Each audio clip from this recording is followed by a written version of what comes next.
Hello mga ka-trader, isang magandang gabi sa ating lahat. Isang mabilisang vlog lang to kung about sa mga para to sa mga nag-scalp. I-share ko lang yung ginagawa ko ngayon, which is effective naman, and you may try it yourself. Backtest nyo rin kung effective sa inyo, guys. So, bago ang lahat, plug ko nga pala muna para sa mga kapwa ko Ilocano dyan. Bale, gumawa po ako ng group para sa mga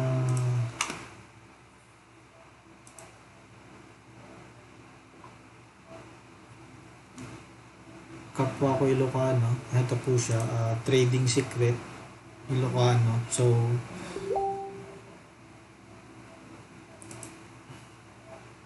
ang goal ko dito, guys, is 7 members na po tayo. Bale, medyo may 1 week na tatong nagagawa. Hindi ko lang siya masyadong nakasikaso ngayon kasi busy sa trabaho. Hindi naman tayo full-time trader. So, eto guys, Trading Ilocano, Trading Secret Ilocano. So, pwede kayong mag-join dito, guys. Ilalagay ko na lang yung link sa baba. Yan, join lang kayo mga lakay, kakabsat. Yan, so para sa ating mga Ilocano to, guys.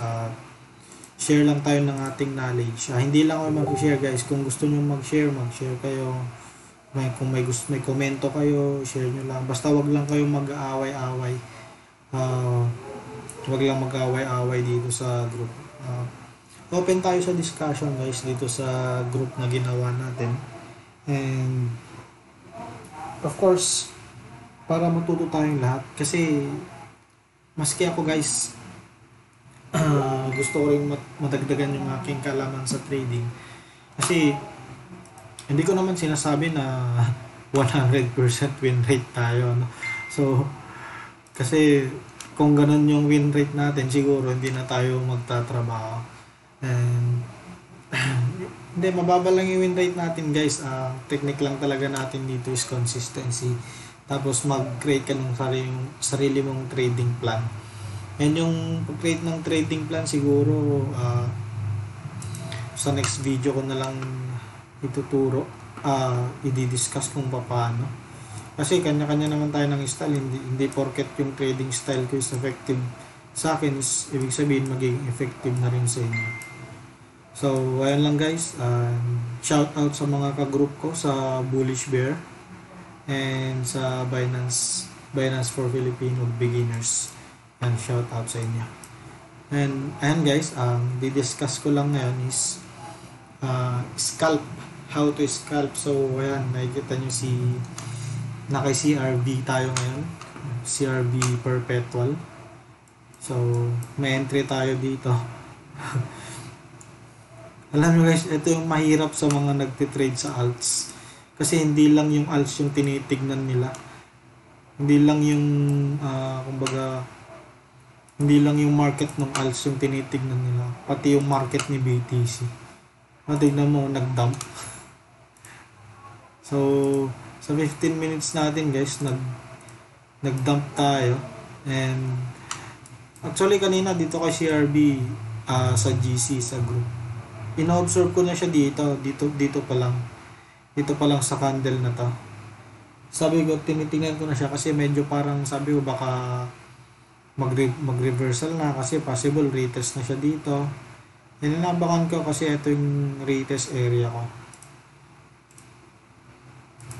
Ito, retest area ko to. Ayan. Yan yung mga possible area ng retest ko. And nung nakita ko, pumasok yung wick dito. Yung wick ni CRB dito, yung 15 minute tayo, guys. So, sabi ko baka diretso na ulit mag-pump. And hinihintay ko siya, nagtingin ako ng ibang confirmation, which is I use EMA 9 exponential moving average para may other confirmation sana ako. So MA exponential, ayan, si EMA 9. And eto guys, itong candle na doon, tinitingnan mo siya, nag-cross na siya, and pointing upward na din kasi yung RSI natin. So ina-expect ko baka sakaling magtuloy na to, etong pullback na to, kasi parang nagbi-build na siya ng curve dito, parang cup and handle, ganun kumbaga. But of course, nung nag-week siya dito, tapos binalik, nag-plot ako ng trend line. So parang eto yung trend line ko dito kanina, ganyan siya. Nag-plot ako ng trend line. So na-expect ko magbre-breakout siya. So nag-breakout nga. Pero dito pa lang guys, nag-enter na ako kasi kumbaga sabi ko nga sa GC, mag-enter na ako ng trade, pero sabi ko magka-cut loss ako sa box. Bali nag-box kasi ako dito, pero hindi ko sinunod yung analysis, yung plan ko. Yan. So nag-box ako diyan. Isang nasa plano ko, if mag-close yung candle below this box, ito, palta na ng kulay. Ito.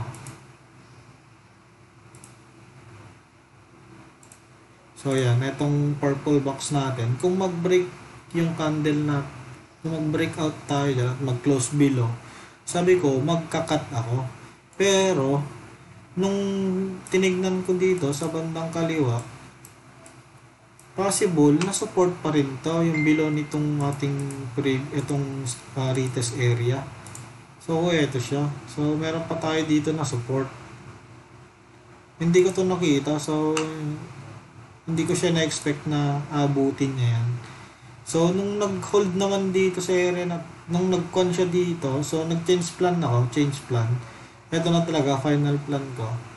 Kung mag-break siya dito at mag-close siya dito below, magka-cut na talaga ako dyan. Kasi medyo na masishake na tayo dito, hindi na kaya ng ating portfolio i-hold yung ating loss.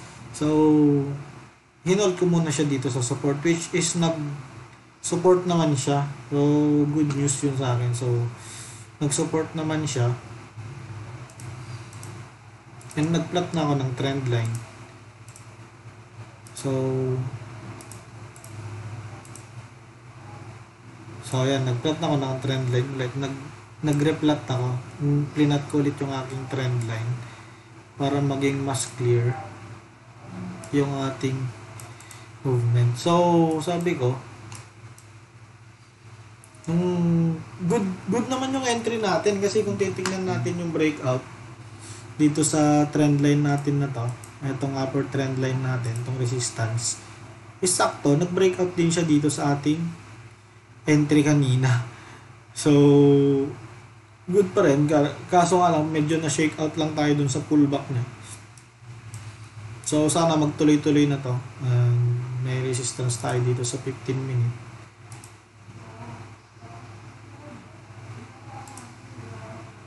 And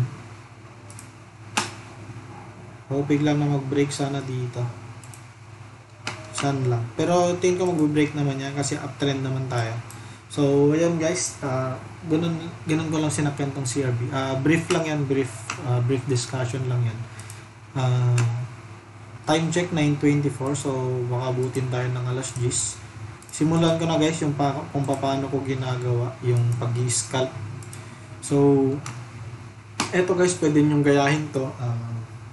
Etong scalping strategy ko. Punta tayo kay BTC.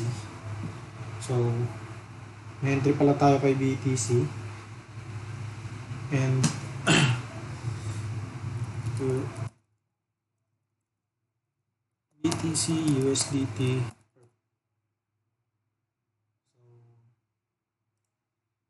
guys, eto si BTC. So bale ganito guys, kung titignan natin si BTC sa 4-hour time frame, with ito na lang siguro gamitin natin. Change na lang natin siya sa 50 moving average. So yan. So for our time frame, we are above 50 MA.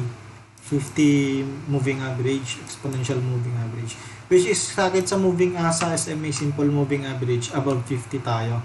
And meron tayo ditong bullish candle, which is I think pin bar ata tawag nila dito. So ngayon kanina umaga nagtitingin ako ng possible entry na long, kasi hindi mo na yung previous candle natin doji, undecided yan. So titingin ako possible entry na lang dito kay BTC. So wala akong nakita na kani-kanina lang ako nakasabay sa long. At dahil uptrend tayo, yan, switch tayo sa 5-minute time frame. Ito guys, magugustuhan nyo to. Change natin si RSI into 10. RSI 10. Scalp lang to guys, scalp lang. So ayan. And then maglagay tayo ng horizontal line sa 40, range ng 40. So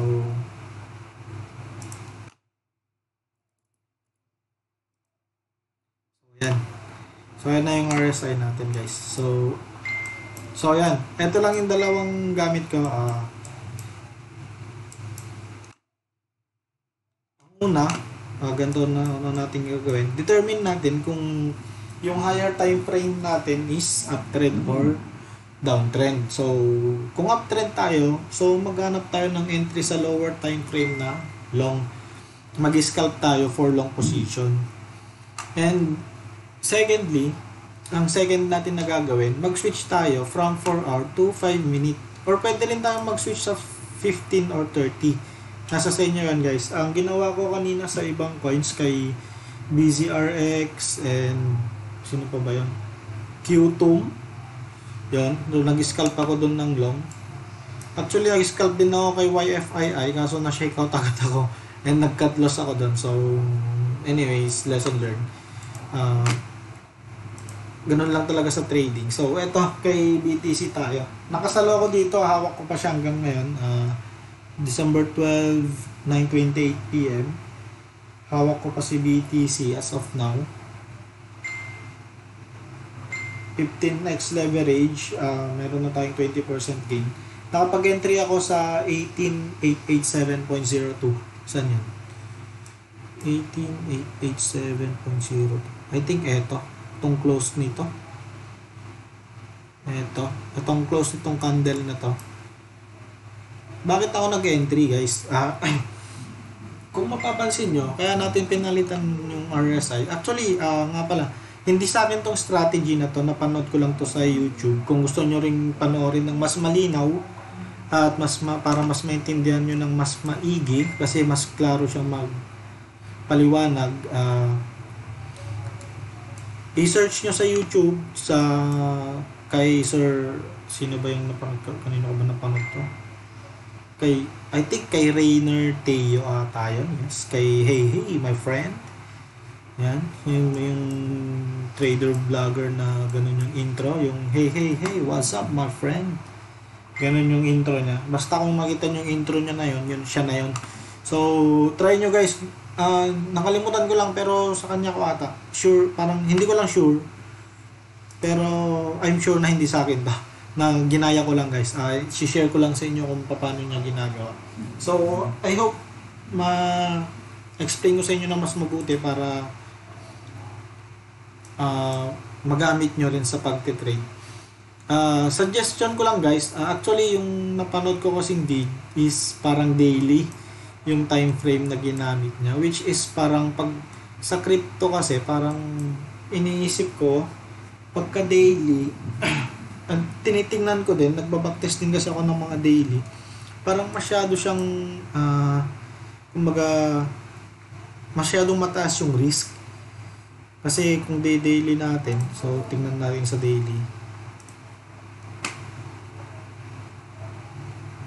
Kaya nagustuhan ko to pang scalp guys kasi maganda siya. So So, ayan. Ano na namang nangyari sa ating connection.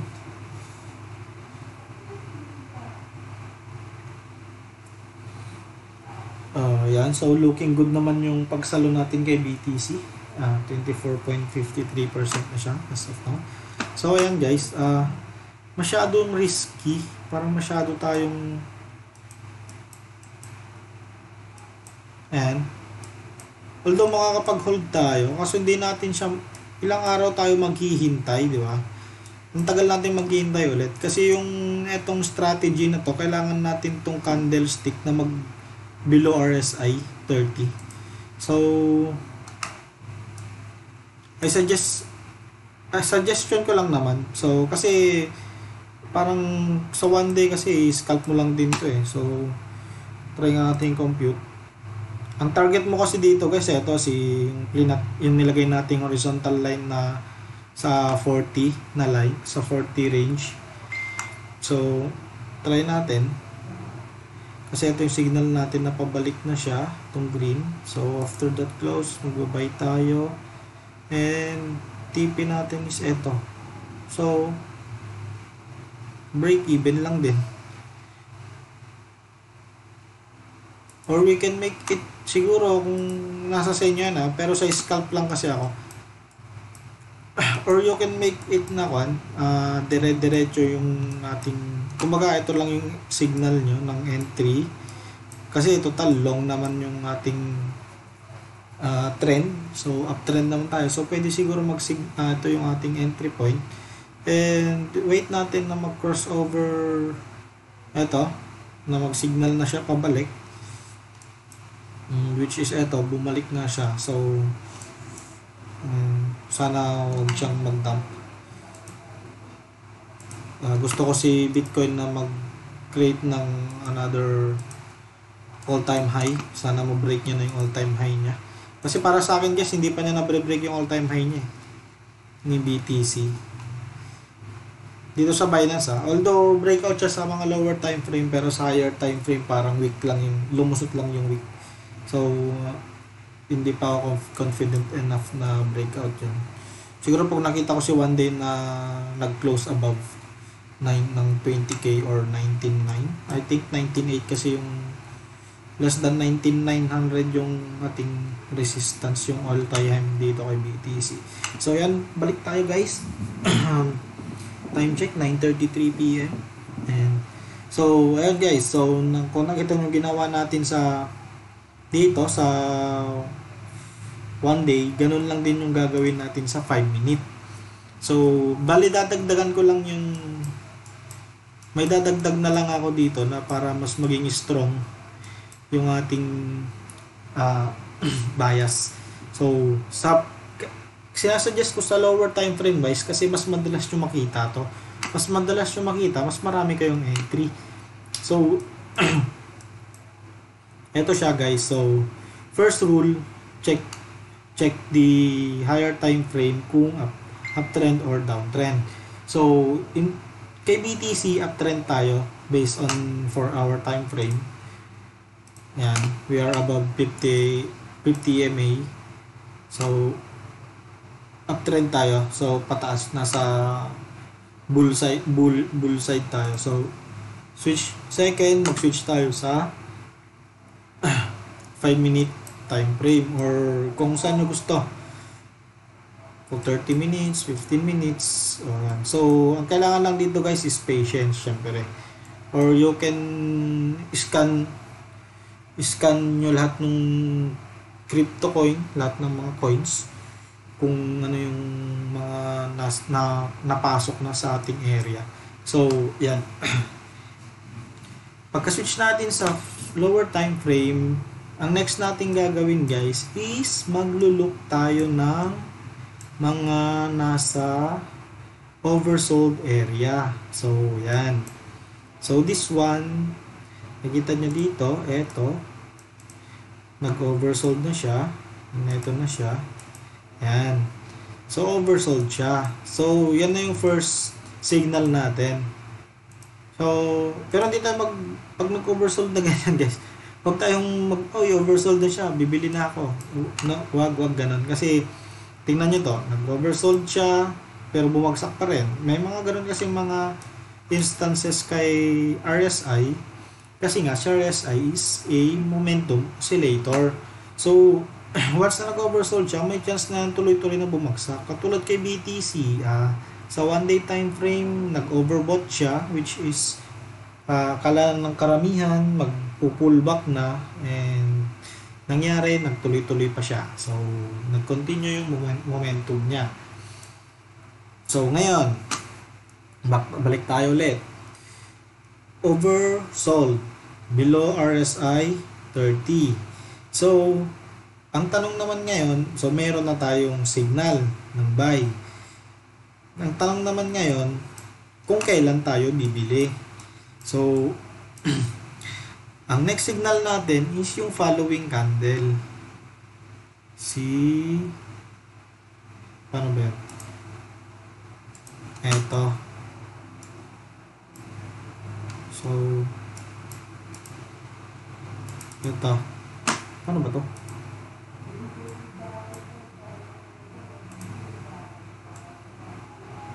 Ayaw. Saan ba yun? Wait lang guys.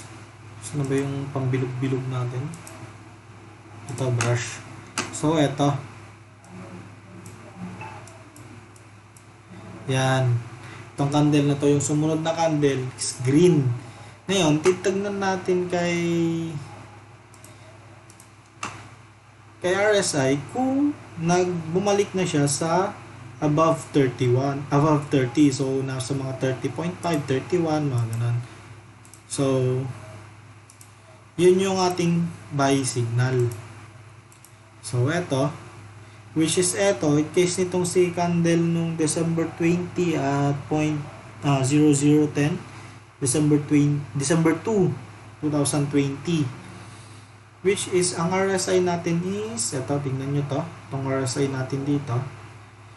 Etong candle na to is above 30 na. Nasa 36.95 na siya. So, medyo kung tayo dito guys, parang dehado tayo sa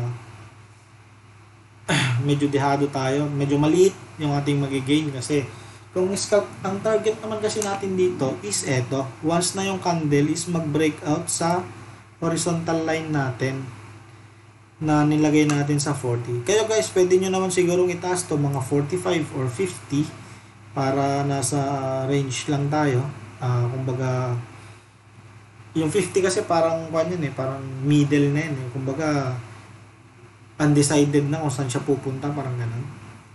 So, parang resistance din siya.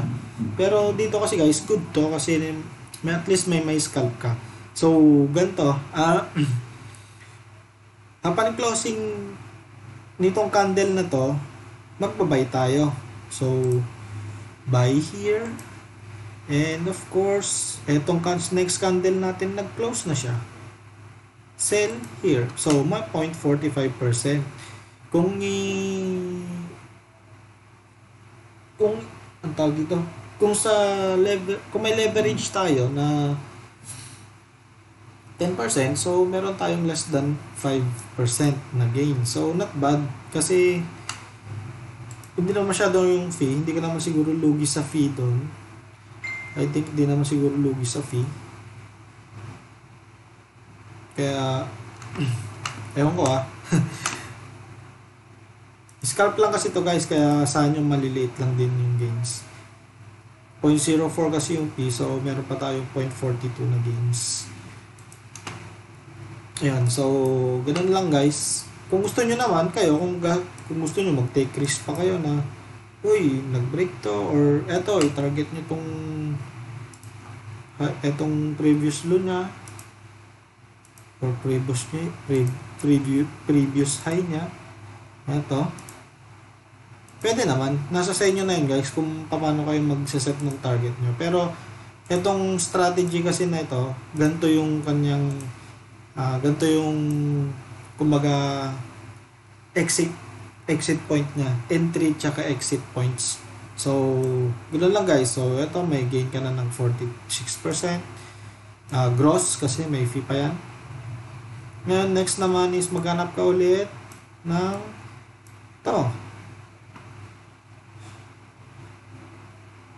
lugi ka na. Hindi ka na makakapag-buy dito kasi nag-oversold si RSI, itong candle na to. And next candle, boom. Pero kung sa price action natin titignan, itong candle na to is a bullish candle. Ang ganda kung titignan natin siya. Kasi ito, ganda ako mag-plot ng ating mga guys. Reversal candle. So, 3 candle pattern. So, ito yung confirmation ko. Ito yung signal ko. Ito yung confirmation ko. Ito yung break ko. So, nag-break siya. And, ayun, nagtuloy-tuloy tumaas. So, pwede nyo rin gawin yun guys, dito sa oversold, tapos hanap ko yun ng candle stick, kung ano yung price action dito sa candle stick na to. Pwede rin ganun. Pero, syempre, ang tinuturo ko lang ngayon is yung about dito sa scalping strategy na to. Ganda rin pala nito kasi meron tayong divergence. Ito. So, this is a wide divergence. Wide bullish divergence. So, ayan. And the signal to entry is ang sabi ko sa mga videos ko about dito sa divergence, signal to entry is breakout dito sa resistance, trendline resistance. So, nag-breakout, ni-retest, and pump. So, ganun lang. Pwede nyo rin gawin yan guys. Nasa sa inyo. Try nyo rin yan. Ulitin ko yun actually, ito yung mga strategy na ginagawa ko din. First, look sa the oversold and oversold. So, lower low. And RSI is oversold, low, higher low, oversold din. So, meron tayong na-create na bullish divergence. So, ngayon naman, ang entry point natin is, syempre magpa-plot tayo. Hindi tayo basta-basta entry. So, eto. So, meron tayong buong triangle which is, anong tawag dito? Pennant? Or, basta, triangle. Yan na yan. Hindi ko kasi masyadong kabisado yung mga triangle guys. Sorry. And may nabuo tayong triangle. First signal, divergence. And second is breakout. Dito pala sa breakout, pwede na kayo mag-entry. Choice nyo na yan. Pwede rin naman kayo mag-entry sa retest. Or pwede kayo mag-plot ng Fibonacci 618. Fibonacci retracement. Yan. Entry is around 618. So, zoom natin. Kasi maliit yung ating monitor. Ang entry natin is this area. Mabot ba siya? Tingnan natin. So, yan. Pinitik niya lang. Not bad. Below 518. Below 0.5 and above 618. So, nasa pagitan siya ng 0.5 and 618. So, good. Pwede ka mag-set ng ganyan. Pwede mag-set sa 0.5, 618, or 786. 786 kasi medyo weak na yan. Baka magtuloy-tuloy na bumagsak. So, siguro mas maganda 0.5 tsaka 0.6. Yung 8 na lang kaya. Then, kayo kung gusto nyo mag-tingin dyan, bahala kayo. So, ayan. Pull back, then pump. So, ganoon lang guys. Ganoon lang ako mag-spot ng divergence. Ganoon lang ako mag-entry ng divergence. So, ang target ko dyan is eto. Ganito ako mag-set ng target. Itong high. High ng ating divergence. Yan. So, not bad. Kumbaga, risk ratio reward natin. Long. Entry ko dito sa breakout. Stop loss ko dito sa baba ng low. Target ko is dito.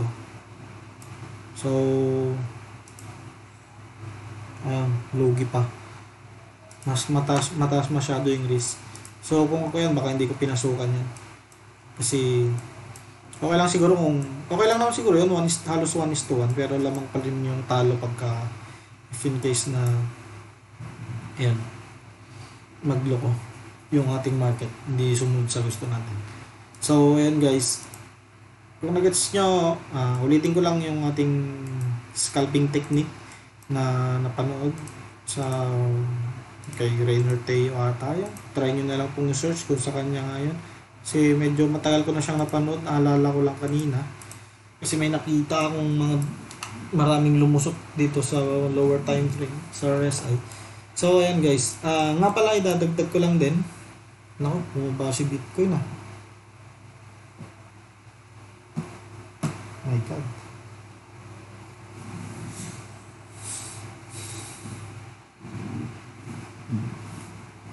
Ayan, bumaba yung ating gain.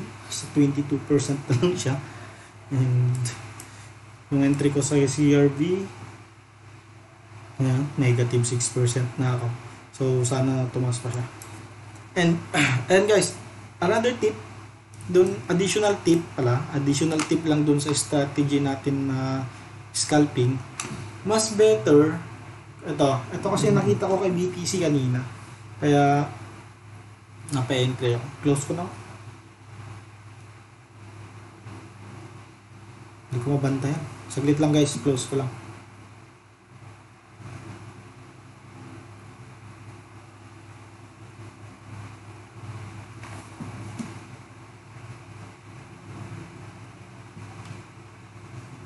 So, ayan. Pero, sana mag-hold tong ating MA50 dito kay BTC sa 5-minute time frame. Check na natin 15 minute. 15 minute kasi parang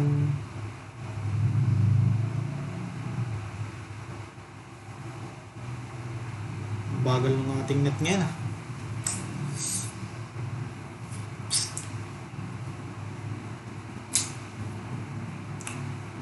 So yun guys, habang hinihintay natin yung ating connection, mag-brief review lang tayo about sa scalping na shinare ko. So, ang number 1 natin is check mo yung higher time frame, check the trend sa higher time frame kung uptrend or long or downtrend. So, yan. And second, switch to 5-minute time frame. Third, look for an oversold or overbought. Kung kasi nasa sa lagay ni BTC uptrend tayo, we are above 50 MA. And of course, kung above 50 MA tayo, baka nasa above 50, 100, 200 MA na rin tayo. So, nasa kay BTC above 200 MA tayo. Pero kay 50 MA na lang tayo mag-base. Total, scalp lang tayo. So, we are above 50 MA sa 4 hours. Then, oversold. Time to buy. Ito guys, ito na. share ko na yung additional na para mas strong yung confirmation ng ating scalping strat. Oversold plus divergence. So, as you can see, this is a tight divergence. And this is a divergence.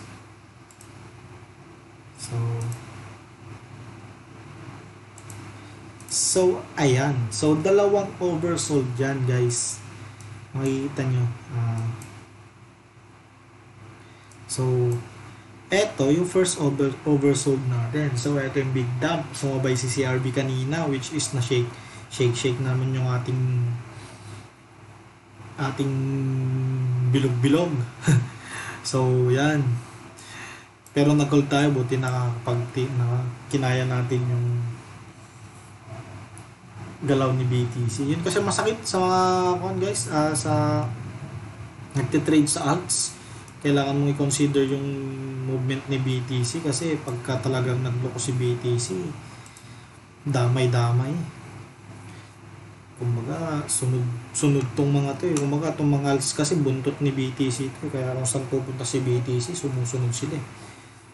So, ayan guys, and sabi ko nga kanina, oversold, tapos ang entry trigger natin is etong si next candle kung above 30.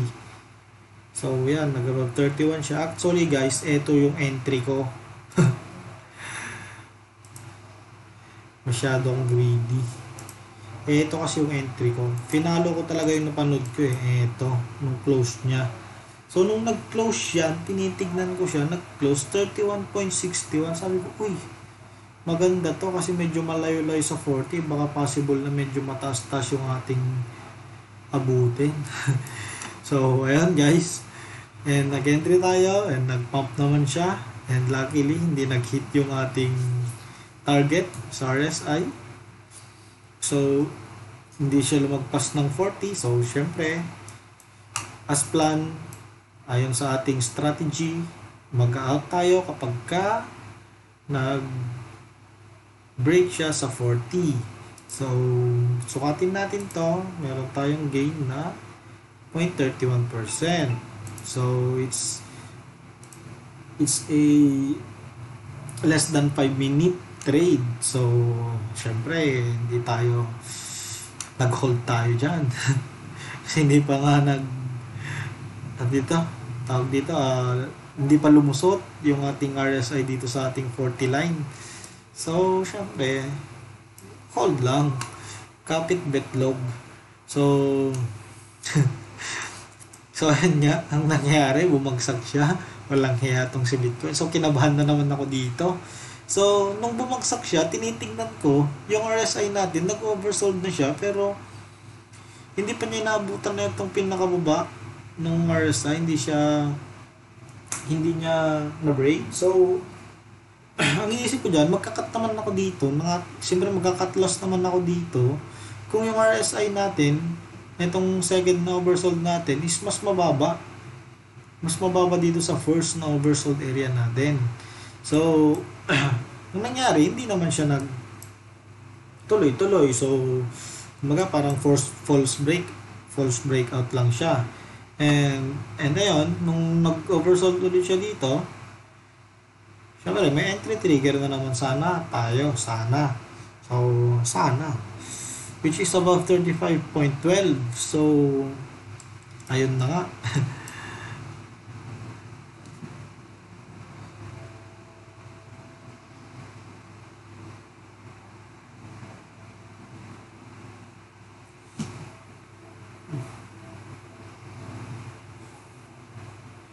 So, ayun na nga. And, nag-hold lang ako. Kasi nga, meron tayong divergence. So, sabi ko, baka strong to. Baka abutin niya tong high. And luckily, hindi ako nakapag-TP agad. Kasi nga, ito, gumagawa tayo ng video. Hindi natin nabantayan yung ating entry. So, CRV na lang yung natitira. And negative 7 na tayo. Ayan. Naglolo kasi si BTC guys. So, bumabagsak siya. Possible. So, sana ito na lang mag-hold tong 5 minute natin para magtuloy-tuloy na tayo. So, tuloy ko yung discussion natin. Tuloy ko lang. So, meron tayo dito. Ito yung entry ko kanina. And bumagsak siya. Nag-create siya ng divergence. So, makikita nyo dito how strong yung ating entry signal dito. Kasi, nagugustuhan ko dito sa mga tight divergence kasi malakas yung ating push. Kumbaga, pag nag-tight yung divergence, may malakas na, kumbaga ito bull, may malakas na pump. So, ayun nga, nagkaroon siya ng pump. And, hindi na ako nag-entry kasi nakapag-hold ako dito. Baka sabi ko, pag nag-entry ulit ako dito, baka okay lang, ma-average siya. Pero konti lang naman yung difference. So, hinold ko na lang siya. And hinintay ko na lang na tumaas. Pero kung babagsak man ulit yan, titignan ko ulit yung ating RSI. Kung mag-hold, kung mag-break man yan, mag-create ng mas mababang RSI. So, i-out ko na siya. And luckily, nakapag-TP na tayo. And 17% naman yung gain. 15x 15 with 15 lang yung leverage natin doon. Hindi tayo masyadong nagkukan ngayon guys. Na high leverage. So 15, 20, 10 ganun lang. So minsan lang ako mag 50, mag 75. Kay BTC hindi pa ata ako nag 125 simulan last month. So ayun. So yun lang guys. So entry trigger natin above our signal for an entry is below 30 or above 70 kung short position, kung long below 30, and signal for entry is above 30, so 31 or 30.1 pataas, that's your entry signal, and target is if RSI breaks this line 40. So yan lang guys. Consider nyo na rin yung mga divergence kasi RSI nga naman itong gamit natin. So, para mas strong. So, yan. Para hindi kayo magaya sa akin kanina na medyo na-shake out na naman. Ganun lang guys. I-check nyo na yung divergence natin para magtuloy-tuloy yung ating trend. So, mas may divergence. Kung may divergence, mas strong yung bias. So, mas strong yung scalping strategy natin. So, 15 minute lang yan guys. So, kung nakailang divergence tayo dito. Nakailang divergence, nakailang oversold tayo tsaka entry. Kasi ito, hindi mo na masasakyan ito kasi nag-40 na siya So, wala na yan. Lalagpas na yan. So, siguro sa isang araw, kung mag-full time trader ka at mag-scalp ka lang. So, yan. Ito guys, tingnan nyo to. Tulad nito kanina, katulad nung huli natin, may divergence na naman tayo.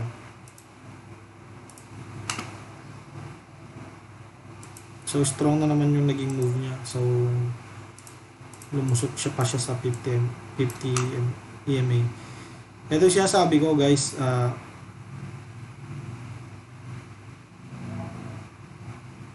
ito, meron tayo dito. Ito.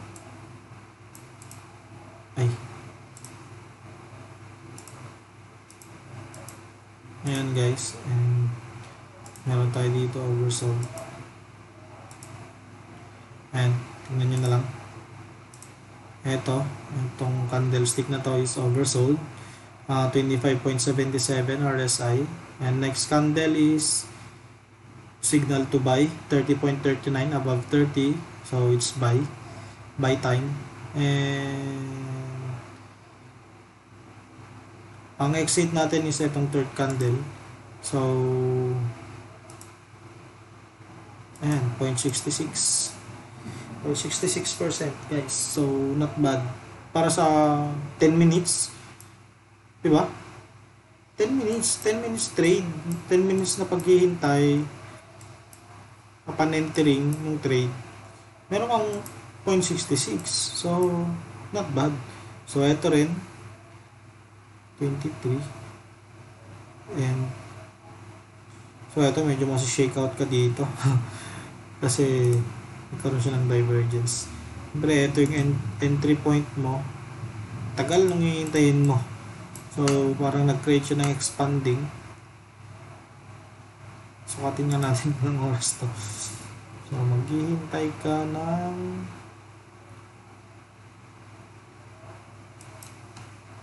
para makapag-break even.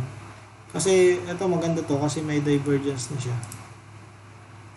Pwede ka nga itong mag-entry ulit Kasi create siya ng divergence and ito yung trend mo.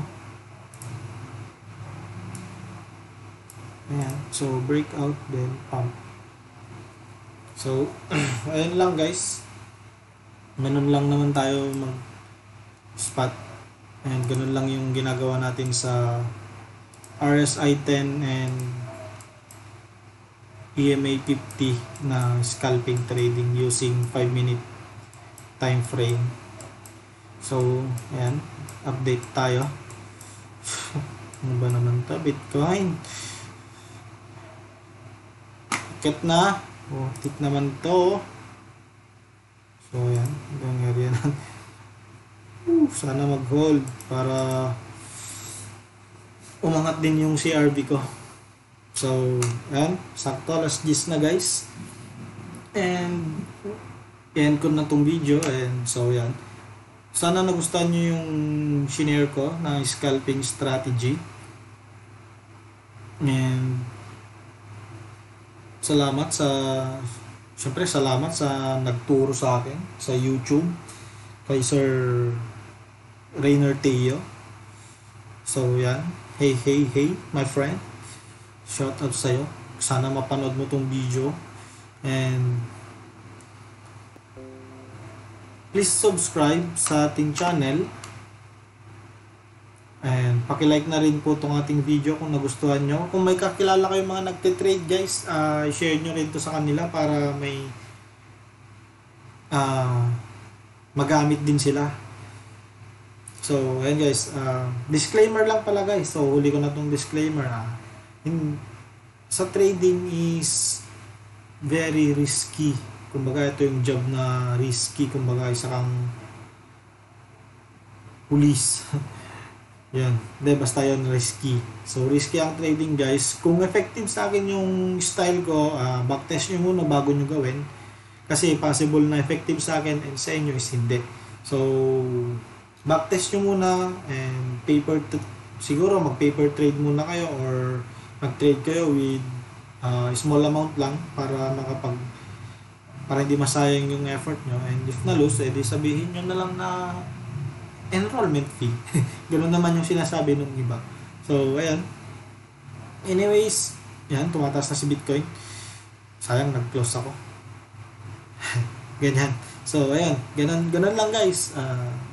Narinig nyo na naman siguro yung sayang na salita. And dadagdag ko na rin.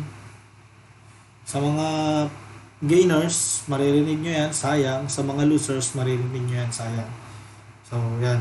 Ayun lang guys. So, thank you and subscribe, like, and share. Kung di nyo nagustuhan yung video, dislike nyo na lang. So, thank you. And, nga pala sa mga Ilocano ulit, pahabol ko lang, pa-plug ko lang ulit si group natin, si Trading Secret, Ilocano.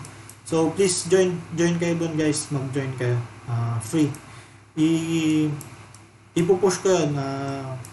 Siguro pagka may time ako, medyo busy lang ngayong December kasi end of the year, kailangan nating mag-present ng mga kung ano-ano pa man dyan na annex sa opisina. So,